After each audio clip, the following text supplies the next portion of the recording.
কথার আঘাতের চেয়ে বড় কিছু আছে নাকি? কথার আঘাত মানুষের যখন বুকে এসে লাগে তখন মানুষ দুর্বল হয়ে পড়ে। সামান্য কথাও মানুষের চোখ থেকে পানি বের করতে পারে। দেহের মরণ যদি হয় একবার, তাহলে কথার আঘাতে মানুষের মনের মরণ হয় বারবার। প্রতিটা মেয়ের জীবনেই একটা সময় শ্বশুরবাড়িতে যেতে হয়, আর সেখানে যাওয়ার পর তাকে কত প্রতিকূল পরিস্থিতি মানিয়ে নিয়ে তাকে চলতে হয়। সেখানে যদি তার পরিবারের মানুষগুলো তার সাথে ভালো করে কথা না বলে, সব সময় খোঁচা মেরে মেরে আঘাত দিয়ে কথা বলে, একটা সময় ওই মেয়েটা সহ্য করতে না পেরে প্রতিবাদ করে ওঠে। আর সেই প্রতিবাদটা যখন থেকে সে করা শিখে যায়, যখন থেকে সে তর্ক করা শিখে যায়, অন্যায়ের বিরুদ্ধে সত্যটা বলতে শিখে যায়, বলতে পেরে যায়, তখন থেকেই সেই বউটা হয়ে ওঠে বাড়ির অবাধ্য বউ, খারাপ বউ, তর্কবাজ বউ। তাই না আপু ভাইয়ারা? আসসালামু আলাইকুম আমার প্রিয় প্রিয় মিষ্টি আপুরা, তোমরা কেমন আছো? আলহামদুলিল্লাহ আমি ভালো আছি। যেমনই থাকি না কেন, আল্লাহর দরবারে সবসময় শুকরিয়া আদায় করি। আমার প্রিয় আপুরা, গত কয়েকদিন ধরে ঠান্ডা জ্বরে টনসিলে আমার অবস্থা কণ্ঠের এতই খারাপ ছিল যে আমি এতদিন ভয়েস ছাড়াই ভিডিওগুলো আপলোড দিয়েছি। তো যারা ভালোবেসে দেখেছো তাদেরকে অনেক ধন্যবাদ। তো প্রিয় আপুরা, আমার শরীর খারাপ হলেও, আমার ভয়েস দেওয়া বাদ গেলেও, আমার সংসারে রান্না বান্না কাজকর্ম কিন্তু বাদ যায়নি। কয়েকদিন তোমাদের ভাইয়ের সাথে ক্ষেতের মধ্যে প্রচুর কাজ করেছিলাম, এজন্য পিঠের মধ্যেও অনেক ব্যথা। সারাদিন সেই ফজরের ওয়াক্ত থেকে মাগরিব পর্যন্ত নুয়ে নুয়ে কাজ করেছি, তো এজন্য পিঠের মধ্যে প্রচণ্ড ব্যথা হয়ে গিয়েছে। আবার জ্বর, ঠান্ডা, টনসিল তো আছেই। সকালবেলা কিন্তু মাটিগুলো কুয়াশায় ভেজা থাকে, সেই ভেজা মাটি পাড়ালে, সেই ঘাস হাতালে, ঠান্ডা মাটি ঠান্ডা ঘাস হাত দিয়ে হাতালে কিন্তু ঠান্ডা লেগে যায়। তো কি আর করার, করতে তো হবে সংসারের কাজ। তো আমরা পুরুষদের কাজে সাহায্য করলেও আশেপাশের মানুষরা সেটাকে কোনো খারাপভাবে নেয় না, কিন্তু নারীদের কাজে যদি পুরুষরা সামান্য একটু সাহায্য করে, সেটা নিয়ে কিন্তু গ্রামে কথা উঠে যায় বা আশেপাশে কথা উঠে যায়। তো আপুরা, আমি আজকে আমার নিজ হাতে বোনা আমাদের জমির এই বছরের শীতকালের প্রথম লাল শাকটা আজকে তুলে এনেছি। তো মাঝখান দিয়ে কাটিনি, কারণ এই শাকগুলো অনেক কচি, আজকেই প্রথম তুলেছি। তো লাল শাক ভাজিটা বসিয়ে দিয়েছি। আর এদিকে দেখো, আজকে বাইম মাছ বোনা করব। তো আমি বাইম মাছটা বেশিরভাগ সময় এরকমভাবেই বোনা করি। অল্প একটু পেঁয়াজ তেলের মধ্যে ভেজে নিয়ে তারপর আদা রসুনের বাটা দেই, হলুদের গুঁড়া দেই, লবণ দেই, শুকনা মরিচের গুঁড়া দেই। সামান্য একটু আদা রসুন বাটা দিলে না বাইম মাছের তরকারিটা খেতে অনেক বেশি মজা হয়। তো অনেক দিন পরে ভয়েস দিতে বসেছি, তো আমার কাছে জানি কীরকম লাগছে। তো আজকে মনটাও খুব খারাপ। আমি আসলে যতই আমার পর মানুষগুলোকে আপন করে নেওয়ার চেষ্টা করি না কেন, আমি তাদের কাছে সারা জীবন পরই থেকে গেলাম। তো এই তো আপুরা, আমি মশলাটাকে ভালো করে কষিয়ে বাইম মাছগুলা দিয়ে দিচ্ছি।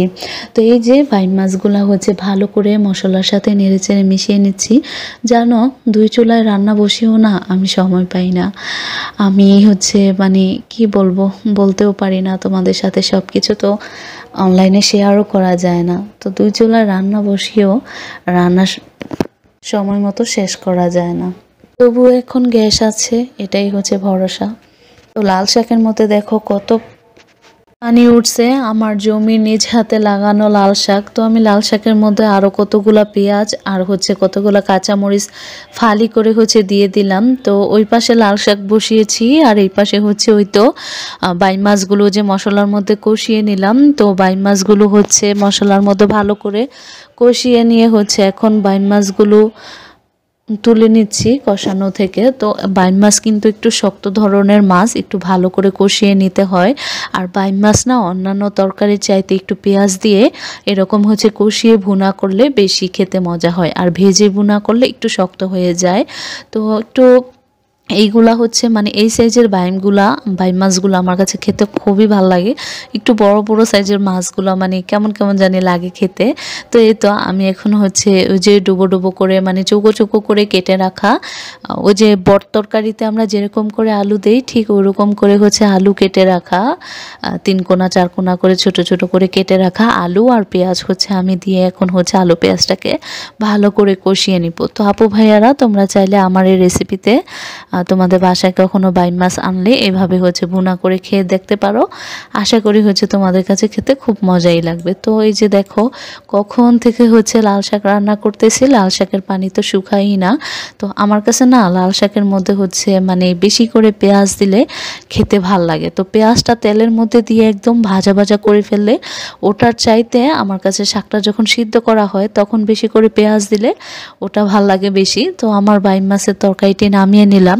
তো সকালবেলা ভিডিওর প্রথম অংশে তোমরা তো দেখতেই পেয়েছিলে আমাদের ছাদ বাগানের গাছ থেকে মানে ছাদ বাগানের চাল কুমড়া গাছ থেকে হচ্ছে আমি একটি চাল কুমড়া পেরেছিলাম। তো সেটাই হচ্ছে একদম কুচু কুচু চিংড়ি মাছ আছে না ছোট্ট, ওই ছোট্ট ছোট্ট চিংড়ি মাছ দিয়ে হচ্ছে আজকে ভুনা করব। তো প্রথমে তেল, পেঁয়াজ, হলুদ, মরিচ, লবণ, পানি এগুলা দিয়ে হচ্ছে ভালো করে কষিয়ে নিচ্ছি। তো চাল কুমড়া গাছটা হচ্ছে তোমাদের ভাইয়া ছাদের উপরে লাগিয়েছিল। তো মানে আমাদের খেতে হোক বা মানে মাটিতে জাহার মধ্যে হোক বা ছাদের উপরে মানে যে জাহা বা টাল বলা হয় ওই টালের মধ্যে হোক না কেন কখনোই চাল কুমড়া আমাদের হতে চায় না। যত চেষ্টাই করি আর যত যত্নই করা হোক চাল কুমড়া সহজে হতে চায় না। তো এইবারই আলহামদুলিল্লাহ মানে খুব সুন্দর সুন্দর কয়েকটা চাল কুমড়া খেয়েছি আলহামদুলিল্লাহ। তো যদিও হয় একা বেকা এরকম হয় আর কি। তো এইবারের চাল কুমড়াগুলো মাশাআল্লাহ প্রত্যেকটা চাল কুমড়া হচ্ছে 2 কেজির উপরে মানে ওজন ছিল, একদম কচি অবস্থায় 2 কেজির উপরে ওজন। তো আজকে যেটা পারছি ওইটাও হাত দিয়ে ধরা যাচ্ছিল না। তো অনেকে হচ্ছে চাল কুমড়াটা লাউয়ের মতো করে একদম কম হলুদ মরিচ দিয়ে রান্না করে। তো আমার কাছে লাউয়ের মতো করে চাল কুমড়া খেতে ভাল লাগে না। চাল কুমড়ার মধ্যে একটু হলুদ কম দিয়ে কিন্তু একটু মরিচটা পরিমাণ মতো ঠিকঠাক মতো দিলে আমার কাছে সেটা হচ্ছে খেতে বেশি ভাল লাগে। তো চিংড়ি মাছটা কষিয়ে নিয়ে আমি দেখো হচ্ছে চাল কুমড়াগুলো দিয়ে দিতেছি। তো আমি কত বড় একটা হাঁড়ি নিছি রান্না করার জন্য, তারপর হচ্ছে আমার চাল কুমড়া জায়গা হচ্ছে না মানে এত বড় হয়েছে। তো এখন হচ্ছে আমি চাল কুমড়াটা অর্ধেক পরিমাণে দিয়ে মশলার সাথে কষিয়ে নিয়েছিলাম আর অর্ধেকটা হচ্ছে মানে দিয়ে এখন ঢেকে দিছি।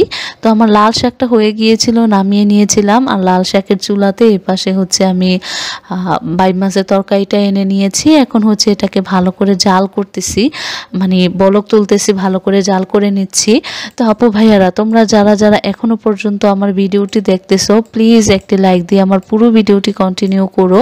তো এই তো বাইম মাছের ভুনাটা প্রায় হয়ে এসেছে। আর দেখো চাল কুমড়া একদম কচি বলছিলাম না, তো তখন কিন্তু রান্না বসানোর সময় চাল কুমড়া একদম হাঁড়িতে জায়গা হচ্ছিল না। আর এখন দেখো কত সুন্দর হয়ে গিয়েছে মানে একদম এঁটে গিয়েছে। তো এখন মানে চাল কুমড়াটা অনেকে ভেজে রান্না করে, তো বড় মাছ দিয়ে ভেজে রান্না করে। তো আমার কাছে মনে হয় মাছটা ভাজি করে নিয়ে আর চাল কুমড়াটা কষিয়ে নিলে ওটা মানে খেতে বেশি মজা হয় আর কি।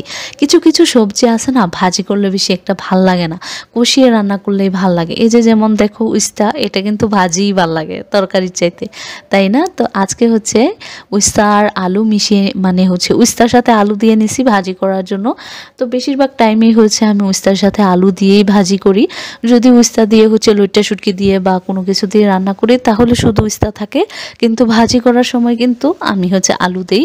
তো সবসময় সাদা ভাজিই করি। তো আজকে ভাবলাম আমার শাশুড়ি মায়ের মতো একটু হলুদের গুঁড়া দিই, তো একটু হলুদের গুঁড়া দিয়ে দিছি। আর এই উস্তাগুলো একদম ছোট ছোট উস্তা ছিল, মানে একদম ছোট ছোট উস্তা। তো বাজার থেকে বেছে বেছে তোমাদের ভাইয়া একদম ছোট ছোট কালো কালো উস্তাগুলো কিনে আনছে। তো এইগুলো সিদ্ধ হতে কিন্তু পানি ছাড়া সিদ্ধ হবে না যতই ঢেকে দিই। তাই হচ্ছে আমি একটু ঢেকে মানে একটু হচ্ছে আমি পানি দিয়ে দিছি যাতে ভালো করে সিদ্ধ হয়ে যায়। আর এই তো এখন হচ্ছে আমি ধনিয়া পাতা দিয়ে দিলাম চাল কুমড়ার তরকারিতে। দেখো আমার রান্না বান্না প্রায় শেষ। এই যে আমার লাল শাক ভাজি, এই যে আমার হচ্ছে চাল কুমড়া তরকারি, আর হচ্ছে আমার বাইম মাছের ভুনা, আর হচ্ছে আমার হলুদ হলুদ কি উস্তা করলার ভাজা, তো হলুদ দিছি যে এই জন্য হচ্ছে একটু হলুদ হলুদ হয়েছে।